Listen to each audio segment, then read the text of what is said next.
Welcome to another news. I'm Jeff Brady. In several past shows, we've looked into the subject of electronic harassment and gang stalking with guests such as Dr. John Hall, Carissa Conti, and Richard Bruce, all of whom were also targets of the organized harassment scene.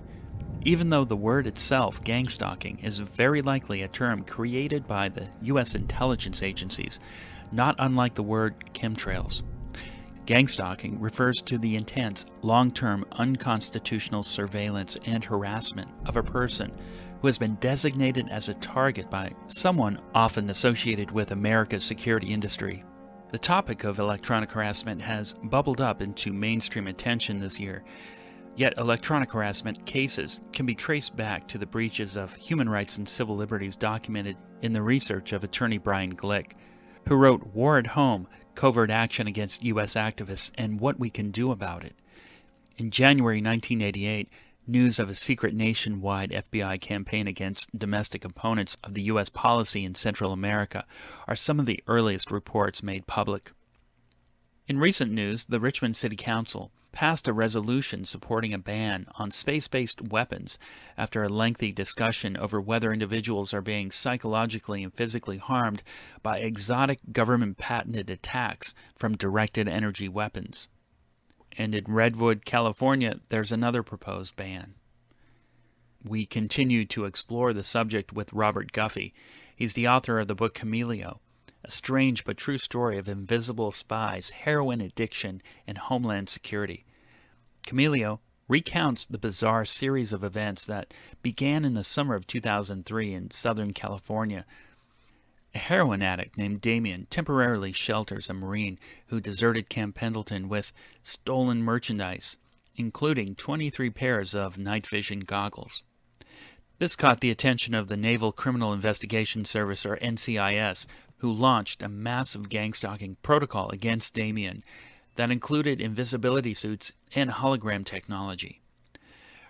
Robert Guffey is a lecturer in the Department of English at California State University, Long Beach. He's a graduate of the famed Clarion Writers Workshop in Seattle. His first book of nonfiction, Cryptoschatology, Conspiracy Theory as Art Form, it was published in 2012. But he joins us today to talk more about his book, Camilio. Robert, welcome to Another News. Thank you for having me on. This happened in 2003, before, as you say, most people knew about gang stalking, although it had different names. This harassment tactic and its features existed before that year. Targeted individuals, as you know, range from drug addicts, social outcasts, activists, but also people who are at the wrong place at the wrong time.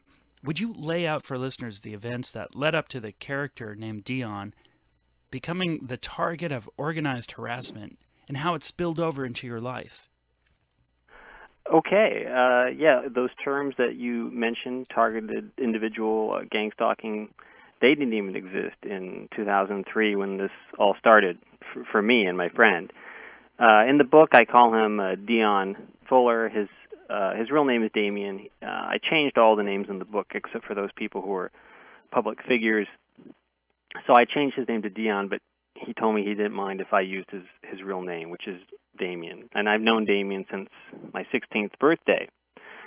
On July 12th, 2003, and I remember that was the specific date because that was the day I was initiated into the third degree of Freemasonry. I mention that because it actually ties in later on into the story, as you'll see. In July of 2003, I got home from having been initiated, and I called my friend Damien to tell him that I was okay and had not been sacrificed to Baphomet or something like that. And he didn't answer, so I left a message, and he never called back, which was unusual at the time. Usually he'd get back to me within 24 hours or so. A whole week went by without him calling me. Finally, after about 7 days, he calls me and he tells me this incredible story. At that time, Damien was living in the Pacific Beach area of San Diego. His house was kind of a party house. A lot of people coming in and out at all hours of the day and night, doing all sorts of various drugs. And one of these people was a guy named Lee, or rather, he said his name was Lee. Later, we were told his name was Doyle. So in the book, I call him Lee/Doyle because I don't know his real name. So this guy, this kid, Lee, unbeknownst to Damien, had gone AWOL from Camp Pendleton, which is very near where Damien was living at the time. Not only had he gone AWOL, but he had stolen equipment from the base. He had stolen a 9mm Iraqi gun, 23 pairs of high-tech night vision goggles, a DoD laptop computer, and an entire truck. Some of those items he brought with him, apparently, into Damien's apartment. One night during this party, this guy, Lee, pulls out the stolen laptop computer, opens it up, turns it on, and the DoD symbol appears on the screen. At that point, my friend Damien said, grab your stuff and get the hell out of here. Yeah, that's a bad sign. It's a very bad sign. And this kid, Lee, said, "No, don't worry about it. They can't track this stuff." Within minutes, as if on cue, there's a knock at the door, and Damien goes to the door, and there's a woman there who in the book I call Lita Johnson, a special agent for NCIS. A few minutes? That seems like they're waiting outside or something. Well, it was very quick.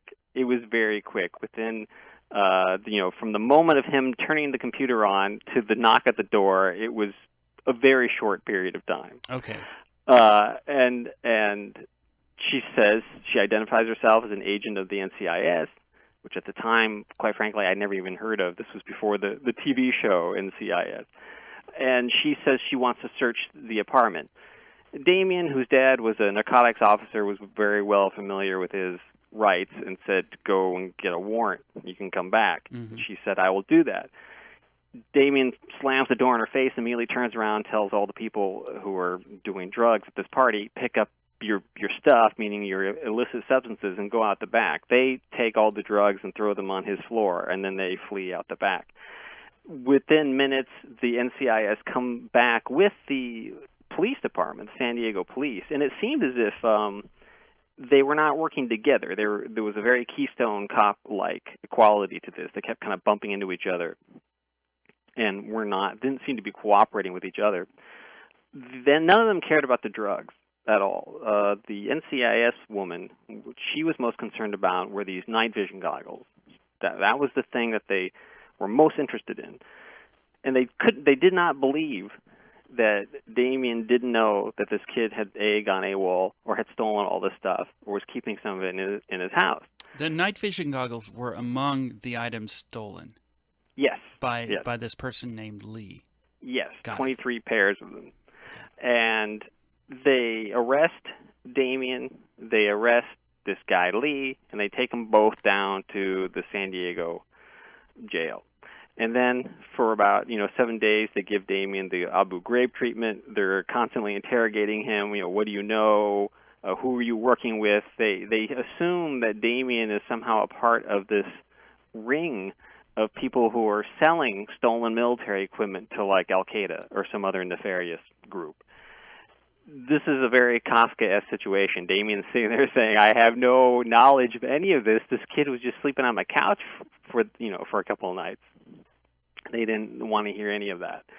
And they wanted Damien to cooperate with them in their investigation of this kid, Lee. Well, Damien had been in and out of jail his whole life. He had a kind of no snitch kind of attitude, and he's not the most cooperative person in any case.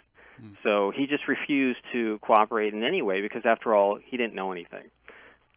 After about a week, they finally let Damien go. And at that point, he calls me and tells me the story I just told you. And we both thought, well, that must be the end of it. Obviously, they figured out that Damien didn't know anything. They let him go, and that was the end of it. Well, that was just the beginning of it because about a couple of days later, Damien calls me back to tell me that he's being followed around, all around town, all around Pacific Beach. 7 jarhead-looking dudes would follow him into the 7-Eleven on Garnett Avenue in Pacific Beach, follow him out again. Just a parade of people. It wasn't like a covert surveillance. It was being done in such a way that he would know that he's being followed.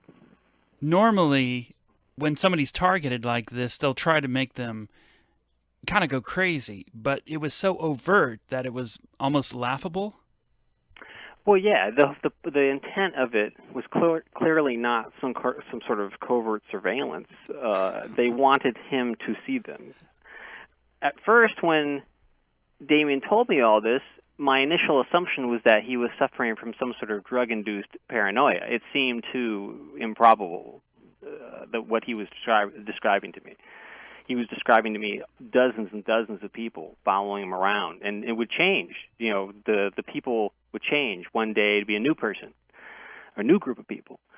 So he told me that there were these cars parked outside his apartment. They were shining halogen lights into his window at 3 a.m., blaring music out in the parking lot, just making themselves nuisances to him. And so I said, okay, if that's happening, why don't you take photographs of the license plates or these cars that are following you around? And he actually did that, and he sent me the photographs of these license plates and a list of the license plate numbers. So it just so happened that I had a friend who worked up in Seattle, Washington at the DMV there. So he ran all the plate numbers, and it turned out that every single one of them didn't officially exist in the system, in the DMV system. Now, I knew that he hadn't made up the numbers because he had photographed them. In fact, the list of the plate numbers are in the book, around page 50 or so. Mm-hmm. And so it seemed to me that the only possible explanation for that is that they were government vehicles. It's the only reason why they would not be officially listed in the DMV system. So, okay, I'm wondering about that too. Is that a common thing that, yes, government vehicles don't have their license plates listed within the DMV? I believe that is common, yes. And in this case, even if, let's say Damien was making up numbers off the top of his head, you think he'd just accidentally come across, a real plate number for someone who just happened to be driving around. In other words, if he was paranoid and thought that just some normal citizen was following him, the plate number would have come up in the system. Right. So at that point, that's when I started thinking that maybe there was actually some reality to this. And I start Googling things, looking for any information on the internet that would apply to this situation. I came across a website called raven1.net. There was this woman who called herself Raven One, and she had written a little essay called All About Street Theater. And at that time, that was the closest phrase that existed for what is now called gangstalking. They were calling it street theater simply because of the theatrical way that they go about surveilling you and harassing you. And every bullet point in the essay, in this little article, matched perfectly with what Damien was describing to me. And so I in fact, I reprinted that little article in the book, and Raven One, whoever she is, has long since disappeared. Her website's gone. You can find that, though. I know what it is. I know what you're referring to. You can find that site archived? It's archived, yes. It's archived on the web. Everything starts escalating. They're bombarding him with what I would call sort of programmed hallucinations. He would go to the window, and he'd open up the window and look out, and the view that was always there is not there. Now there's some science fictional Boris Vallejo-looking landscape outside with like 3 moons in the sky. And then Damien would go and open the door, and it would be the scene as it had always been. Go, close the door, come back, look through the window, there it is again. Wait, during the day? During the day, yes. During the day or night. Did you actually see the window that he referred to? Did I see the window? Do you know the window he's talking about? I know exactly where it is in the apartment he was living in, but I didn't see that myself. He described that to me. That I understand, but I was curious if you actually the window he's referring to, and what's on the other side of it? Oh, just a parking lot. It's a wooden fence, a parking lot, and a Vons.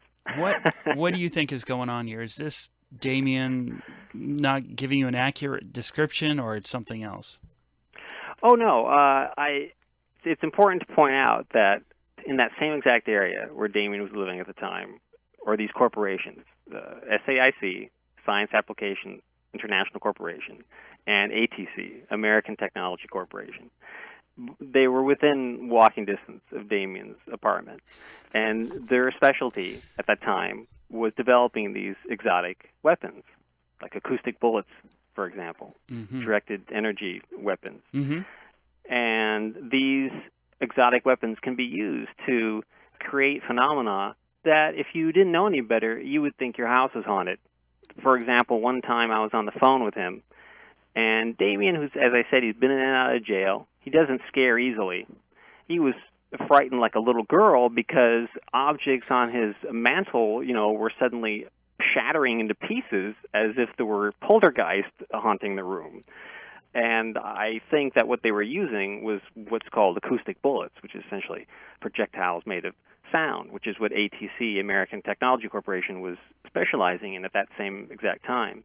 Both those corporations have since moved from the area. SAIC is split into two different corporations, one called SAIC and the other called Leidos, I believe, and moved to Virginia. But Damien is now out, and you're getting these reports from him about some very unusual things happening around him, and now you're thinking, this is very real. Something's actually happening to him. I'm curious. Oh yes, I was curious because the things he was describing, for example, he started describing people in his house who he could not see.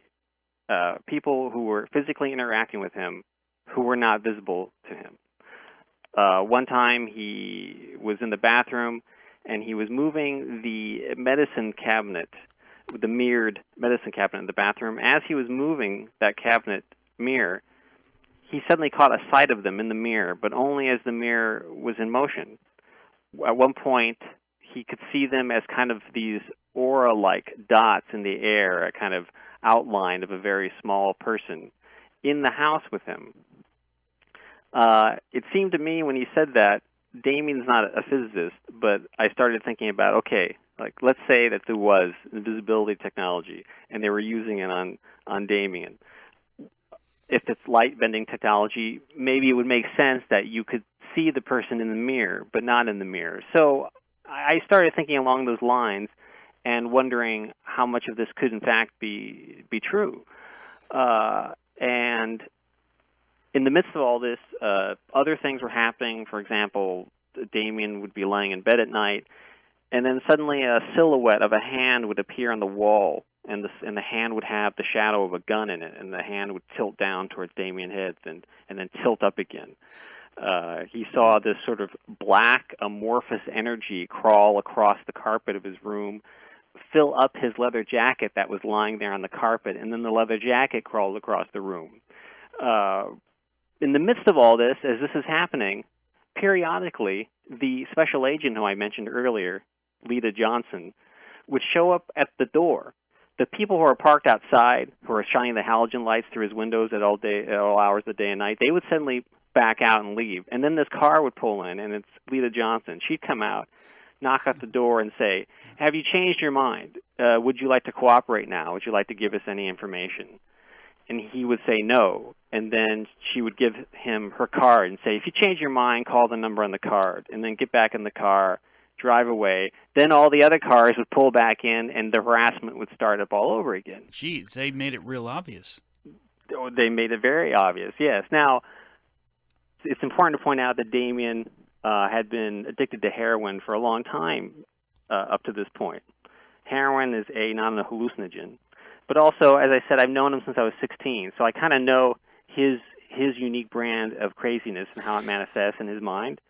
And it would not normally manifest in making up whole people in situations like this. So I asked him to give me the phone number of the woman, because she gave him the card with the phone number. So he gives me the phone number, and I call her, and I had a whole conversation with her. The transcript of that conversation is in the book. And she was very disturbed, A, that I was calling her, B, that anyone would be asking her questions about any of this. And I asked her, I said, are you following my friend? And she then launched into kind of CYA language to try to back out of the conversation. She would say, no one in my agency is currently following your friend. That kind of non-committal language, the whole conversation went like that. However, another agency is actually contracted anyway. Exactly. Yeah. That she was probably literally telling the truth. No one in my agency is following your friend. Mm-hmm. Well, that's probably true. No one in her agency in the NCIS was following him. So, they contracted out to either another agency or even they recruit civilians. And during that conversation, I asked her, "Is it okay for my friend to leave town?" And she said, "I would not advise that. No." And I said, "Well, is he being arrested? Why couldn't he leave town?" It just wouldn't be a good idea for him to leave town. So it just so happened that this went on from, as I said, July 2003 to about January or February of 2004, and it got worse and worse to the point where Damien was urinating blood. He was losing weight. He had a constant metallic taste in his mouth, which I soon learned was a symptom of electromagnetic radiation poisoning. At around this time, he runs into this beachcomber guy on the beach down at Pacific Beach who was trying to get rid of a black van for about $500. And Damien didn't have the money, so I, without telling him, pulled out the money and wired it to him at the local Western Union. If you've ever Western Union anyone money, you'll know that you have to give a code word for them to pick up the money. So I call him and I tell him, "Look, I just wired you $500 for the van. Let me give you the code word so you can go pick it up and get out of there." Because we both assumed if he just left town, they would stop harassing him, which was the wrong assumption.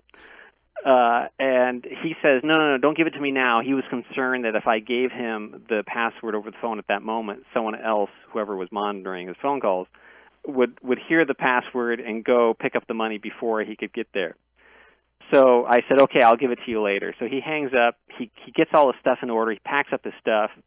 Then he calls me back and he says, "Okay, give me the password for the money." I'm about to give him the password. I get out like half a syllable, and then suddenly the phone cuts off.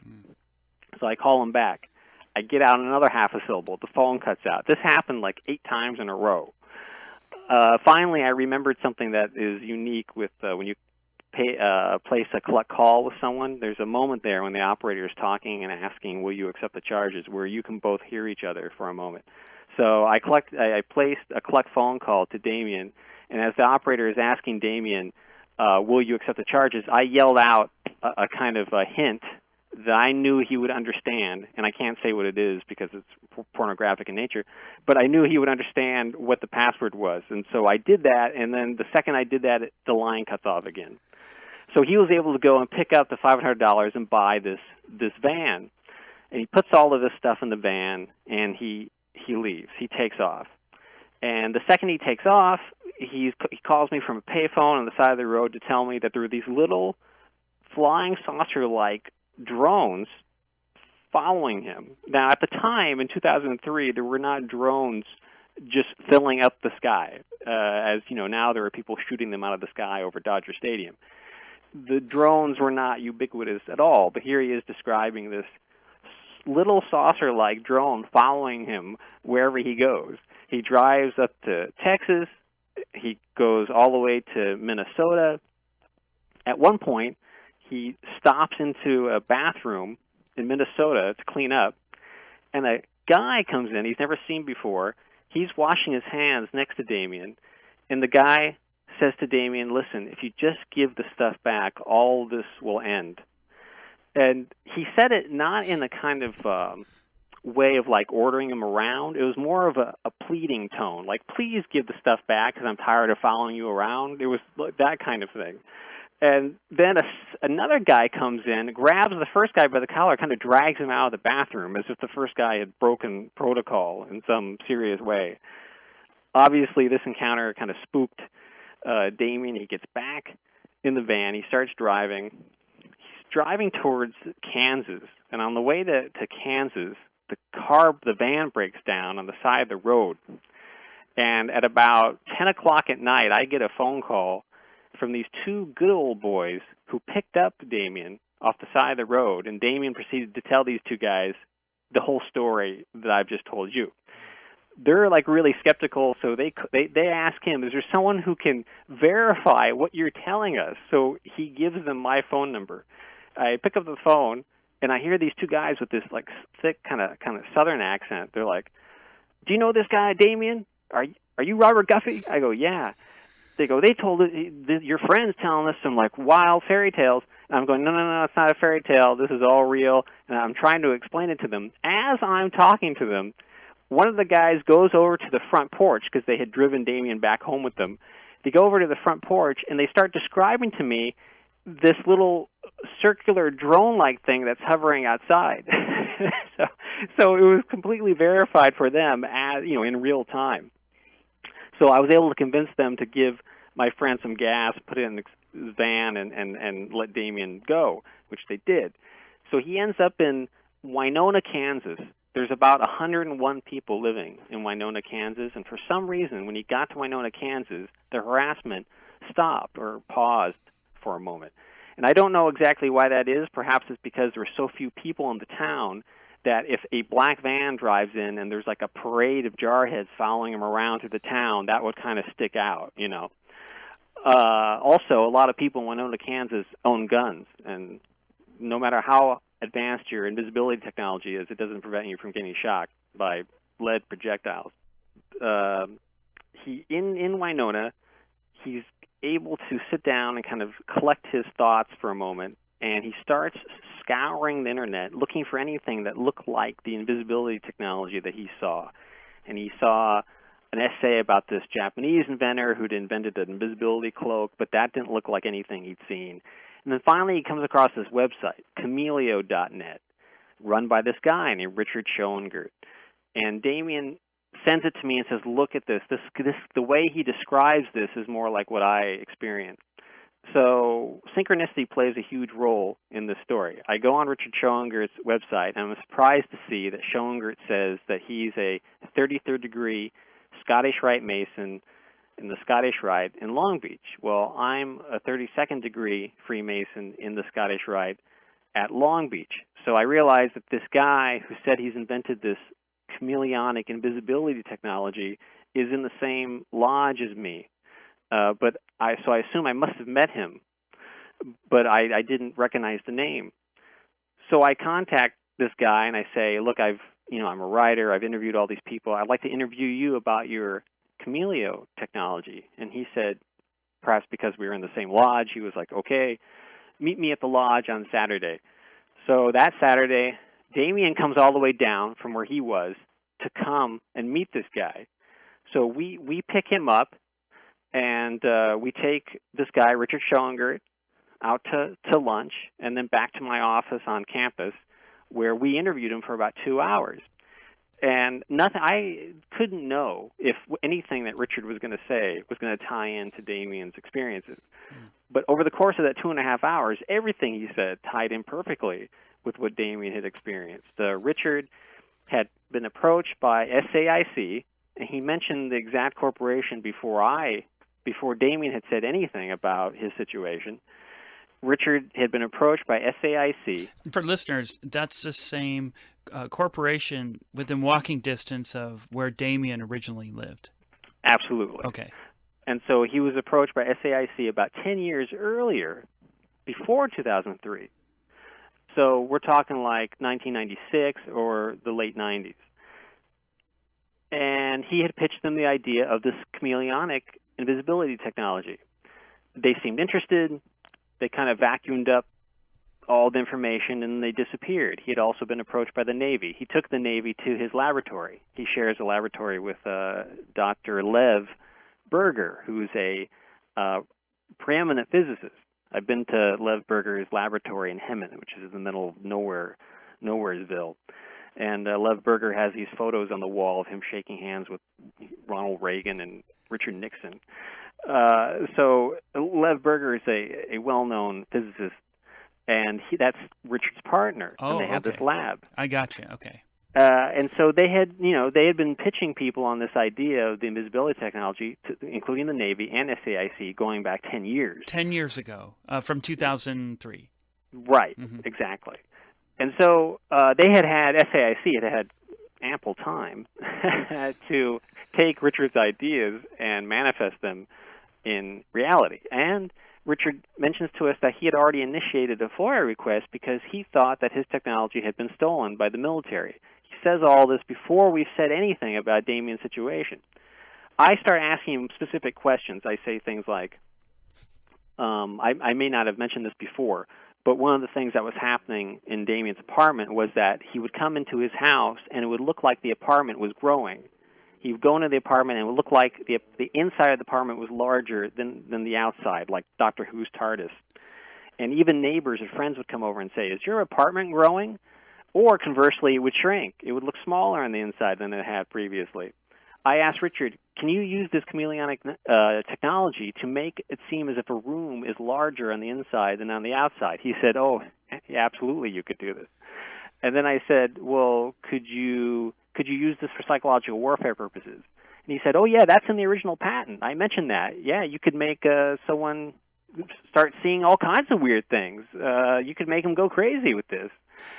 So the implication is that the military is using this technology on its own citizens. Exactly. They stole it from Richard Schoengert, and then they needed to deploy it on someone. They needed to experiment with someone, because I remember a friend of mine asking me at the time, why wouldn't they just experiment with this technology on the base at Camp Pendleton? Well, why would they go to the trouble of picking on some drug addict in Pacific Beach?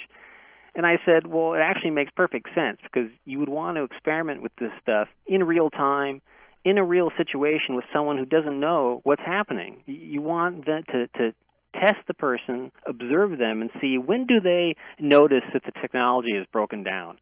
Oh, he noticed it when he looked in the mirror, or he noticed it when he saw the aura-like dots in the air. And then that way you can gauge what you need to fix before you actually deploy it in a situation in the Middle East somewhere where someone might get their ass blown off. I was thinking, too, that if you're invisible, but your mass is there, and even if you're a small person, because Damien said they were midgets, but your weight would give you away, especially if you're walking across a wooden floor or something that would give under the weight of a person. Your mass is still there. Well, that's true. In fact, there's a scene in the book where I mention how Damien was at the beach, and he actually saw tracks appearing in the sand as if there were a vehicle following him, but there was no vehicle there. After we spoke to Richard for about, an hour and a half or something, I then turned to Damien, and I said, "Damien, tell Richard your story." So Damien starts telling Richard the entire story, and at first Richard seemed really very skeptical. But then when Damien mentioned the story about moving the medicine cabinet and being able to see them in the mirror for a second, that struck his interest. And then what really struck his interest, when Richard really sort of leaned forward, was when Damien mentioned that he would see them as these aura-like dots in the air sometimes. And Richard said that's exactly what the technology looks like when it's not working properly. And so at that moment, when Damien said that, that's when Richard was fully invested in Damien's story, and by the end of the conversation, believed that Damien had been used as essentially a guinea pig. Oh, that's the title of Dr. John Hall's recent book, is Guinea Pig. That's true. I wanted to ask you about your thoughts on the implication of the mirror artifact. What's going on there within the physics of this technology? The reason why they're visible in the mirror? Right. I asked Richard that, and he said, well, basically it's because they're cloaking the suit, but they're not cloaking the mirror. The way the suit works is that it's essentially a series of cells, and the cells replicate whatever the background is onto all these little cells that are on the suit. So it's this skin-tight suit that reflects whatever the background is, just like a chameleon. And in fact, I remember at the time commenting to Damien that it was rather similar to the blur suit that's in Phil Dick's science fiction novel, Scanner Darkly, which is all about this narcotics officer. They made a film out of it. Richard Linklater made a film starring Keanu Reeves. And this Bob Arctor, this narcotics officer, is wearing the skin-tight blur suit that is essentially the same kind of technology. I remember Damien saying, it's almost like they're taking Phil Dick's ideas and manifesting them in reality. It's too bad Phil Dick didn't write happier books, because maybe they would just make those into reality instead. Just coincidentally, the very first person who interviewed me about Camellia when the book came out was Tessa Dick, Phil Dick's widow. she has a radio show called Ancient of Days. Okay. And I start telling her about all of this, and then she said, well, this reminds me exactly of all the stuff that Phil and I went through in the 70s in Southern California. All the same kind of the bombarding of hallucinations, hearing disembodied voices coming through a radio that was not even plugged into the wall. All that stuff happened to Phil Dick and her in the 70s. So this isn't new. He was dealing with directed energy, bypassing the ear canal. There was an invention called the neurophone. Patrick Flanagan created something called the neurophone back in the 70s that could bypass the ear canal and put voices directly into your head. I think Phil Dick and his wife were probably dealing with that level of technology in the 70s, not the invisibility technology. In 2003, the invisibility technology was still experimental, and I think that Damien was a guinea pig. I don't think that they're still experimenting with the invisibility technology. I think it's not experimental; it's operational. They're just using it, and it's not just homeless people, drug addicts. They like to focus on people who are on the fringes. Homeless people, drug addicts, people who, if they will come out and say that this stuff is happening to them, naturally you would think that they're crazy. But they're also using it on people who are quite prominent. Not a lot of people know that Gloria Naylor, who is a famous, very well-respected novelist who wrote Women of Brewster Place and Mama Day and many other novels, she wrote a book fairly recently called 1996. Her regular publishers would not publish it. They thought she'd gone off the deep end or something. But it's a semi-autobiographical novel, 1996, and it's called that because for her, all these events started for her in 1996. But she describes almost the same exact experiences as what Damien went through. And for her, it started because she was living on an island off the coast of, I believe, Maine, and it just so happened that she lived next door to a guy who had a brother in the NSA. And Gloria Naylor, the guy who was living next door to Gloria Naylor, thought that she had poisoned his cat. So this guy puts her on the list, contacts his brother in the NSA, and has them put her on, quote, the list, and suddenly she's being harassed. It's as random as that. If people are listening and they think, oh, well, this only happens to drug addicts, it only happens to people on the fringes, I don't have to worry about it. You could be driving on the freeway and you accidentally cut off a special agent, Lita Johnson, and then suddenly, she's pissed off at you and she puts you on the list. I mean, it's as out of control and crazy as that. I've been contacted by so many people who are being harassed since the book was published. It's incredible. I had a guy, high-powered lawyer, flew all the way from Minnesota to Long Beach to see me in my office because he had heard me interviewed on another radio show, and it was suddenly he had heard the only person who was describing what he was undergoing. He actually had to leave behind a very lucrative law firm that he had started. He had to leave behind his house, just put his clothes into a suitcase and leave because he was being harassed in Minnesota. And so he's there trying to figure out, he's this high-powered lawyer asking me why this is happening to him. So I go through it with him. I was like, well, have you ever represented someone who maybe was connected to the military or law enforcement? And he said, well, there was this case where I successfully represented this woman in a harassment, a discrimination lawsuit against the Minnesota Police Department, this African-American woman who was Muslim, and he successfully represented her against the Minnesota Police Department. And after that, that's when all the harassment started with him, the same kind of stuff that happened with Damien. And I told him, well, I think maybe we can just stop right there. I mean, that's about enough, Another guy called me from Thailand. He had been living in Florida, and in the small town in Florida, and he had been having an affair with the wife of the local sheriff of this small town in Florida. Apparently that's a bad idea because the harassment started when the sheriff found out that his wife was having carnal relations with this other guy, and it was so bad that he left and moved all the way to Thailand, and the harassment followed him to Thailand. I wonder what they were doing to him, because if it was a small town, that's interesting. So I'm sure they were using other tactics. The gang stalking stuff, you don't necessarily need the technology to do that kind of harassment. I mean, just the act of following you around constantly. They would stage events where they'd have two people talking to each other, like on the bus. Damien would get on the bus, and there's two people sitting on the seat behind him talking to each other about him, saying negative things about him. This is a common technique that they use. Apparently, these techniques actually predate any of this technology and go all the way back to the Ku Klux Klan. Some of these techniques were used by the Klan to try to push out any African Americans who had moved into their neighborhood post-Civil War. I didn't know that. That's interesting. Another street theater tactic I read was the removing of mail, and then they'll drive by you with waving your mail in the air. I actually haven't heard that one, but that wouldn't surprise me.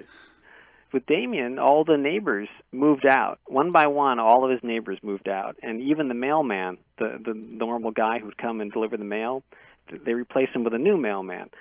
And this Tessa Dick told me the same thing happened to her and Phil Dick in Orange County back in the 70s. One by one, the neighbors moved out, new neighbors moved in. And the new neighbors are never friendly. And also, the landlord, when Damien finally told him that he was moving, he was packing all of the stuff into the van and leaving, the landlord looked like he couldn't have been more relieved. He looked like he had been through hell and hadn't been sleeping for the same 6-month period that Damien was going through all this, because apparently, obviously, you'd have to work with the landlord to get all these people moved out and these other harassers, to move in. Imagine what he had to see and deal with, and probably under an order to be quiet and not say anything to Damien. And I wonder if they paid rent. They probably did. You have to keep in mind that this is a black hole. The way I describe it in the book is when my very first job teaching was a tutoring job at El Camino Community College. And I went into my counselor's office, because you had to meet with the counselor once a semester for financial aid purposes. And the counselor saw that I had very good grades in English. She said, "We need to hire an English tutor. Would you mind? You sit in the back room here, and you just wait for people to come in, and then we'll pay you X amount every month." And I said, "That sounds great to me." Mm-hmm. So the first day I go in the room, there are these two other guys in there who are the math tutors. And I'm sitting there just working on my homework because no one's coming in. There's no people to tutor. And after about an hour, I turn to the two math tutors and I say, "What are we supposed to do?" And they just sort of laughed and went back to playing video games or whatever it is that they were doing. I soon realized that they finally, these two tutors told me that every year the English department got a certain amount of money that they had to spend. And if they didn't spend all of it, they would get less money next year. So they hired the English tutor just so that they could spend that money, and they didn't tell anyone that there was an English tutor. So I would just sit back and collect this money while I was doing homework. So imagine that on a grander scale, and it's this black budget, and there's all this money they're being given to fight terrorism. Meanwhile, the San Bernardino shooters were posting on Facebook that they were announcing their allegiance to various genuine, real terrorist organizations, and nothing was done about that. The nightclub shooter in Florida had been on the terrorist watch list. He was removed from the terrorist watch list. Meanwhile, there are thousands of people following around Damien, not doing anything to hurt anyone. It's really interesting, Robert, because the other layer was the goggles, the secret technology that's deployed within the black world, whether it's back-engineered tech or includes directed energy weapons, not unlike what Dr. Judy Wood is pointing out in her book, Where Did the Towers Go? Evidence of Directed Free Energy Technology on 9/11. I suspect, and I think you do too, those night vision goggles weren't merely devices allowing you to see at night. The amount of resources used to get at Damien seems to indicate that, and I was thinking maybe they allowed to see people who are using the invisibility technology. Did you explore that with Richard? Yes, in fact, Richard, that's exactly what Richard thought, because obviously they're not normal night vision goggles. They were so concerned about it. They wouldn't spend all that much time and money trying to get something back that was just a normal night vision goggle that you could order through Amazon. Right. There had been something special about it, and it seemed to make sense that it was somehow tied in with the covert invisibility technology, because if the goggles perhaps allow you to see people who are using the technology, or perhaps it allows the person using the suit to see, because one would assume that if you're cloaked, that would do something to your vision, obviously, so you'd have to correct for that. Certainly Richard thought that was the case, that the goggles were used to see through the people who were using the technology. Did he say that those goggles exist? Keep in mind that Richard doesn't have a bunch of these suits hanging in the closet like Tony Stark, because this was all theoretical, right? I know, but on the theoretical level, because if you deploy this technology out there, then maybe that technology can turn against somebody. So the fail-safe is to have some kind of goggles to... Right, absolutely. He thought that made perfect sense. Yeah, absolutely. Okay, I was curious about that. The topic of invisibility technology seems to cross over into various fields of the paranormal. David Paulides, author of Missing 411 series of books, talks about hunters seeing something in the forest moving around like it's covered in saran wrap. And you have the story from Dr. J with Team Sasquatch, who in his presentation tells of how Bigfoot decloaked in front of him. And then you hear the stories of witnesses saying humans simply vanish before their eyes. What are your thoughts on invisibility technology and then the cross-section of paranormal worlds? It's interesting that you mentioned that, because just yesterday I was doing a different interview, and they mentioned to me that they had been listening to an interview with David Paulides, and Paulides actually mentioned Camelio during his interview and said, you should really read this book, Camelio, by Robert Guffey.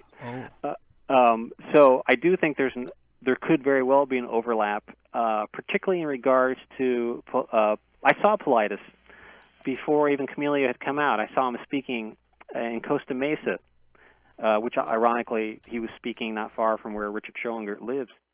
It was a fascinating 2-hour presentation. His research is really incredible. And right now he's researching what he calls urban disappearances, not just the disappearances in national forests, but in urban areas. And there are these patterns where they'll be at a bar, their friend will go to the bathroom, or they'll go outside for a second for a smoke, and then they'll just disappear. Keep in mind that you could use this covert invisibility technology not just to cloak yourself, but you could use it to cloak others as well. So if you want to kidnap somebody, that would be a good technology to have. I hear you. I don't know if that's being used in David Paulides' examples because of the lack of a scent that's consistent with every disappearance. There's no scent. Well, and keep in mind that there could be a sort of mimicking effect going on here. If you get the latest issue of Nexus magazine, I have a follow-up interview in there with Richard Schoengert, and we talk about the inspiration for this technology, the intersection between his career as a scientist and his association with the Rosicrucians and the Freemasons going back to the 50s. And so Schoengert's always had this intense interest in metaphysics, but he also has had this intense interest in real, physical science. And so he talks about how his life in the Rosicrucians led to him thinking about how do you bring about invisibility into the real world, because he had heard rumors for years that there were certain Rosicrucians, elevated masters who had figured out how to be able to cloak themselves from other people using some sort of metaphysical mind power. And that got Richard just curious. Well, how would you replicate that in real life using technology? Also, Richard has always been interested in UFOs going back to the 60s. And as you know, in UFO stories, a lot of them apparently cloak or disappear or suddenly teleport. That interested him too. How might they be doing that? So it could be that you have Richard's technology is kind of like a cargo cult version of this advanced technology that perhaps already exists in the form of these UFO sightings that we see. It's also important to point out in the book I mentioned meeting Melinda Leslie, who is a very interesting person. She's a UFO researcher. She claims to be an abductee. She also claims to be a MILAB, and what that is, MILAB means military abduction. That's these people who claim that they've been abducted by aliens and then are returned and then re-abducted by military people who just interrogate them viciously about where they've been, what they've seen, what the technology was like. They all want to know, how did the craft fly, how did it operate. They're really interested in the technology aspect of it and then how to replicate that. And when I met with Melinda, I started to tell her about Damien's story, and before I could get out 5 words, she said, "Does SAIC have anything to do with this?" Which I thought was pretty amazing. And I said, "Well, yes, actually, they were just within walking distance of Damien's apartment." And she said, "Oh, how did you know that?" I said, and she said, "Oh, well, SAIC just figures into many of these MILAB cases that I've investigated. These people who claim to have been re-abducted by the military." What do you do now with SCIC? Did you talk with anyone from that corporation? Well, there's no reason to go talk to them because they're not going to tell. They're not going to say, "Oh yes, we have invisibility technology and we're experimenting on citizens." They don't have press releases or a media person to speak with. They do, but I suspect that what would happen is it would be similar to the conversation I had with Lita Johnson, which was essentially circular and went nowhere, and it was kind of a waste of time. As I said, they split off into 2 different corporations. One maintained the name SAIC, and the other has used the name Leidos, Leidos, and is based in Virginia, which is the perfect place for them, so close to the CIA headquarters. So they're still operating. It's like I talked to Richard about this. He tried to initiate a lawsuit against the military. He tried to initiate FOIA requests to try to get actual documentation to prove that they had stolen his technology. But it's so impossible to sue the military to get any information through FOIA requests. They don't have to give you anything that you ask for. If you do get it, it's redacted. What you really need is someone on the inside to tell you, listen, this is the exact serial number of the document that you need. And if you have that, then they would have to give it to you. Other than that, they can find any reason why they don't need to give you these documents. So Richard's sort of in an impossible situation. He could never prove that they had actually stolen this from him. It's all speculation. It bums me out to hear that, because it's not like the military is running out of money and they could really help somebody like Richard and have his work and technology manifest in real life. Well, just briefly, he spoke at a Spa War conference in Charleston, South Carolina, not long before I first met him. And he was giving a whole speech about this technology. And a woman stood up and said, "You can't be revealing top secret information." And he said, "I'm not revealing top secret information. This is my own private. I have top secret clearance, but this project is a private corporation. It has nothing to do with the military." She said, No. You're revealing top secret information." And so finally she said, "Okay, you can finish the presentation, but then afterwards we have to go in and talk to you." They took him into a room afterwards, these big burly guys, and they were interrogating him. Finally, he managed to show her the documentation that proved that he was not aligned with any particular military project. This was a private corporation. And once she had been convinced of that, she said, "Oh, okay." But she kind of tipped her hand in the sense that she thought he was revealing top secret information because she must know that there actually was a program going on at that time to develop the invisible soldier of the future. And he had given that talk probably in 2005. As you've mentioned, what's also revealed here is that if you patent anything, the military can just take it. Absolutely. It's counterintuitive. You think, oh, the way to protect this technology or whatever my invention is to patent it. No, it's the worst thing to do because the military can legally take anything if they feel it's in the interest of national security. And obviously, you could argue that Richard's technology was in the interest of national security. Robert, you're in a good spot to tell Damien's story and get the word out on this level of organized harassment, its intent, and the related technology, which usually includes directed energy weapons, satellite technology, and now, as you've outlined in your book, Camilio, invisibility technology. And the detachment you've cultivated is needed to explain it to a wider audience, I think. And after being immersed in this topic to write this book and discuss it publicly, what would you suggest for those experiencing it and needing help? The first thing is, well, there's an excellent website called fightgangstalking.com, and there's a part in that website that's called Tactics on Fighting Back, and it's a lot of interesting little just bullet points, simple little things that you can do inexpensively to combat their harassment. So fightgangstalking.com is an excellent website to look at. But also, the important thing is to maintain a sense of humor about it and also to flip the script on them because the people who are doing this, they're not the most imaginative people on the planet. They really get very flustered when you suddenly do something that's counterintuitive or something that they wouldn't expect you to do. And then they're at sea. They have absolutely no ability to know what to do because they have very specific scripts they're supposed to follow. So if you read Camilio, you'll see instances where Damien does something that's completely unexpected and they don't know how to handle it. I suspect they would have been very happy if Damien had killed himself. And we don't know how many people who are targeted individuals who have killed themselves because of this harassment.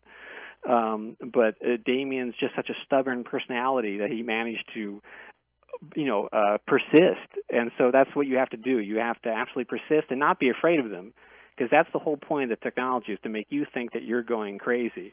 And one of the reasons I wrote the book is so if people are like listening to this and thinking, well, this guy's nuts or he's just making it up, nonetheless, if they have a sister or a brother or a wife who's suddenly going through this, their first thought might not be, you're going crazy, we need to commit you. Their first thought might be, hey, I heard a guy on the radio talking about this. This sounds like the similar situation, and then maybe they'll give them the benefit of the doubt. So that's my main intent in writing the book. Robert, if listeners want to reach out to you, how do they do that?